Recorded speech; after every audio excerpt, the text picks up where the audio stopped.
Greetings, folks. This is Xiao-Fury. And my voice sounds a little more audible this time. Thank you, Lord.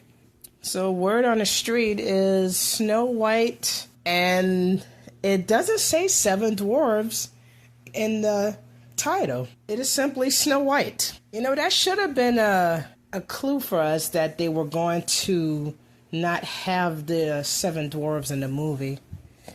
Now, somewhere in my video vault, I already made a video about Snow White and how the production was already a bust. Well, it turned out, so far, it's turning out to be what we all believed it was going to become, a big old flop. And deservingly so, because this is the feminist agenda, and it's been taken over ever since they made Frozen. The first Frozen I watched, and though I definitely had some issues with the movie, especially ethical reasons, but overall I liked it. That was the beginning of Girl Boss Don't Need No Man. What's her name? Elsa did not have a king or a prince, and I heard that there was going to be a romantic male partner for Elsa. But no, this is the beginning of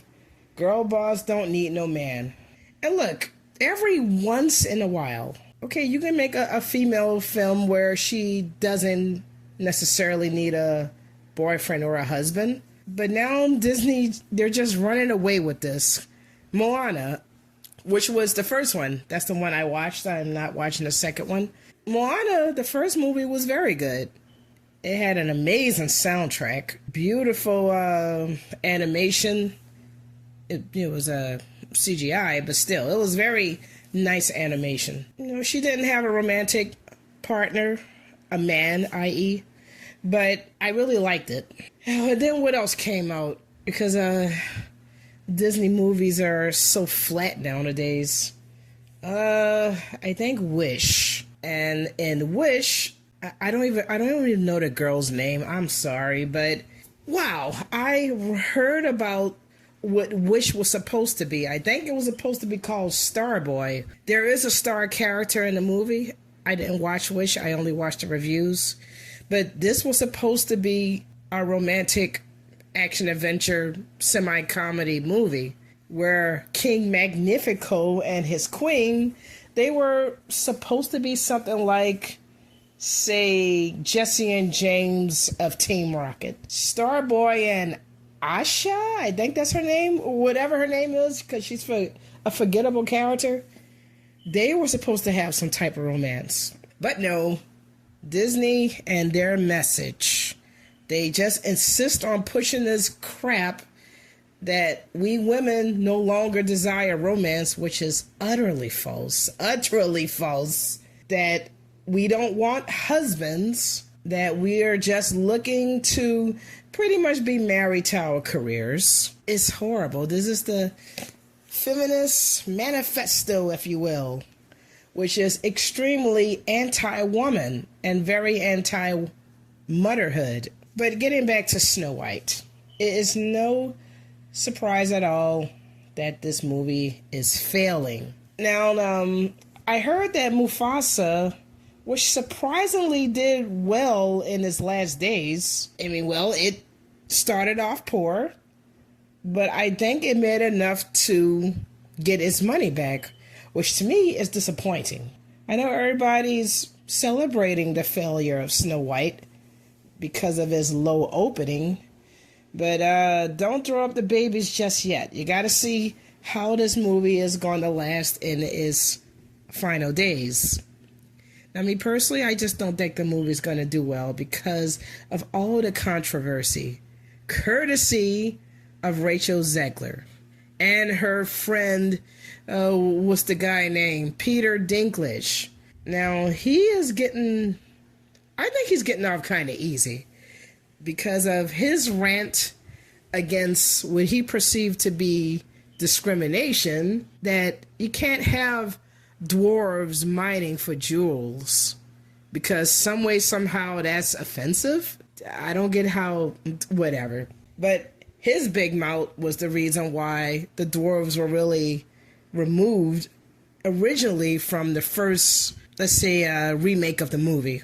I say remake because this Snow White is not classical Snow White at all. It really isn't. Then, of course, Rachel.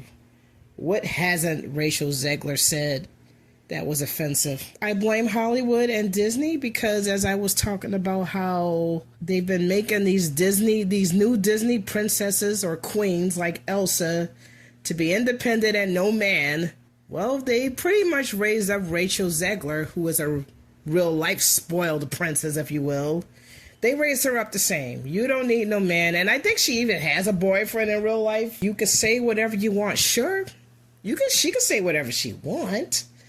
But if anything, if the girl even know how to spell the word humbled, she would know that just because you can say it doesn't mean you should. There are consequences to what comes out of our mouth. So yeah, it's no surprise that the movie is failing. And forgive me for sounding evil, for lack of better words, but I want it to fail. I and so many people are tired of how the feminists view women, that we're these bitter, entitled, overpowered, selfish, man-hating, mother-hating, child-hating, big mouths. And you have a lot of women like that in the world, unfortunately. But it's not every woman. I love romance. I want to be married. I want a husband. I want children. And I do need a man. Now, come on, I don't need him for every single thing. But yes, I want me a man, a husband. And Snow White, the original movie, was just cute and beautiful. Short and sweet to the point. But yet modern day Disney, and especially through Rachel Zegler's big old mouth, insisted that this was a problem. But yes, there are many, many videos throughout YouTube, Rumble, and all over thrashing this movie. Here's hoping that Rachel Zegler will one day learn to shut her mouth. She can go on Broadway and sing and dance, be happy over there. But learn, girl, to shut that mouth. Okay, that's just my little 2 cents about this movie. I really don't want it to succeed. I do want it to fail. But will this make Disney learn its lesson? I don't think so. Disney will not learn unless there is a complete purge, cleaning out of the leadership from top to bottom. Well, we can only hope and see if that'll ever happen. So, that's all for this video. Thank you all, and I will talk to you all